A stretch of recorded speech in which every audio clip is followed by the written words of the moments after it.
একটা প্রশ্ন দিছে একজনে, বুখারী শরীফের হাদিসগুলো যে সহিহ, এটা সহিহ হাদিস দ্বারা প্রমাণ করেন।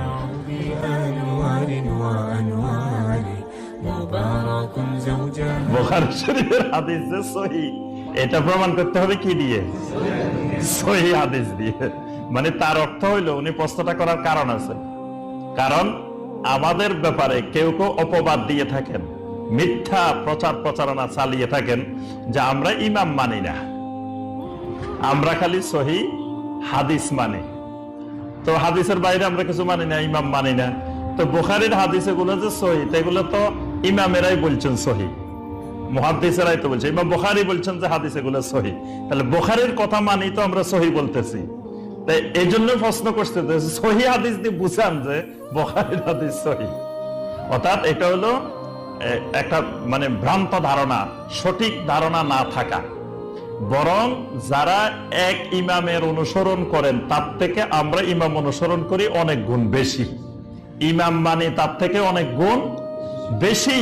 কারণ যিনি একক মাযহাবের তাকলিদ করতেছেন তিনি ইমাম মানতেছেন কয়জন?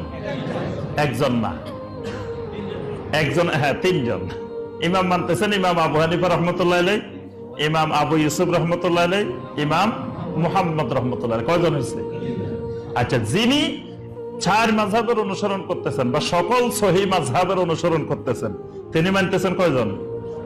তিনি এই তিনজনের সাথে তিনি ইমাম শাফি রহমতুল্লাহ আলাইহিকে মানতেছেন, ইমাম মালিক রহমতুল্লাহ আলাইহিকে মানতেছেন, ইমাম আহমদ বিন হাম্বল রহমতুল্লাহ আলাইহিকে মানতেছেন, ইমাম সুফিয়ান আস-সাওরী রাহিমাহুল্লাহকে মানতেছেন, ইমাম আউজাঈ রাহিমাহুল্লাহকে মানতেছেন, ইমাম লাইস ইবনে সাদ রাহিমাহুল্লাহকে মানতেছেন। তাহলে কত ইমাম মানতেছেন। আবার কোরআন হাদিস বুঝতে গেলে সালাফি মানহাজের অনুসরণ করতেছেন।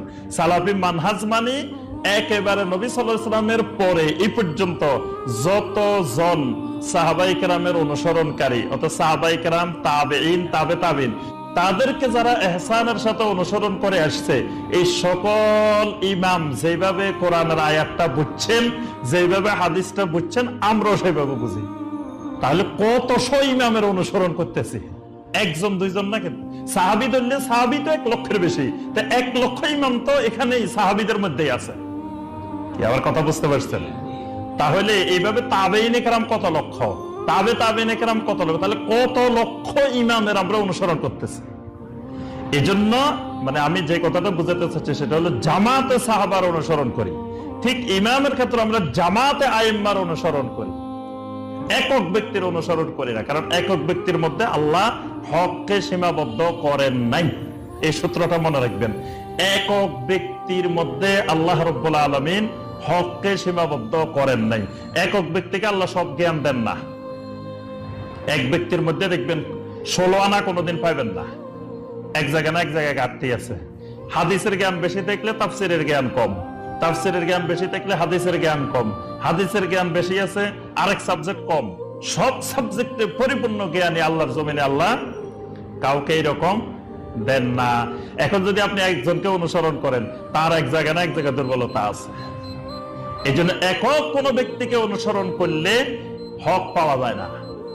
এই জন্য অনুসরণ করতে হয় হকপন্থী সকল আহলুল ইলমকে। তা আমরা মনে করি আবু হানিফা রাহিমাহুল্লাহ হকপন্থী, শাফি রহমতুল্লাহ আলাইহি হকপন্থী, মালিক রহমতুল্লাহ আলাইহি হকপন্থী, তারপর আহমদ বিন হাম্বল রহমতুল্লাহ আলাইহি হকপন্থী। তাহলে হকপন্থী সকল আহলুল ইলমকে অনুসরণ করার মধ্যেই হক নিহিত রয়েছে। কারণ এক জায়গায় দঈফা দিছিল, আরেক জায়গায় সহিহটা পাই যাবেন।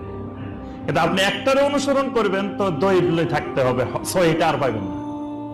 এই জন্য আপনি যদি বলেন যে আমি শুধু ডক্টর ইমাম হোসেনের আলোচনা ছাড়া আর কারো কোনো আলেমের আলোচনা শুনবো না, উনারটাই শুনবো, উনারটাই মানবো, আপনি কোনোদিন পরিপূর্ণ হক পাবেন না। কারণ হক শুধু একজনের মধ্যে সীমাবদ্ধ নয়, অনেক বিষয় আছে আমরা আলোচনা করি নাই। দেখবেন যে অন্য আলেমের যখন আলোচনা শুনবেন ওই বিষয়ে কোরআন সুন্নাহ থেকে সুন্দর আলোচনা পেয়ে যাবেন, অনেক মাসালা পেয়ে যাবেন, অনেক কিছু পেয়ে যাবেন। এই জন্য মানে আমরা যারা জামাতে সাহাবার অনুসারী, যুগে যুগে সাহাবায়ে কেরাম পরিচয় দিতেন, আহলুল ইলম পরিচয় দিতেন যে আমরা আহলুস সুন্নাহ ওয়াল জামাআহ।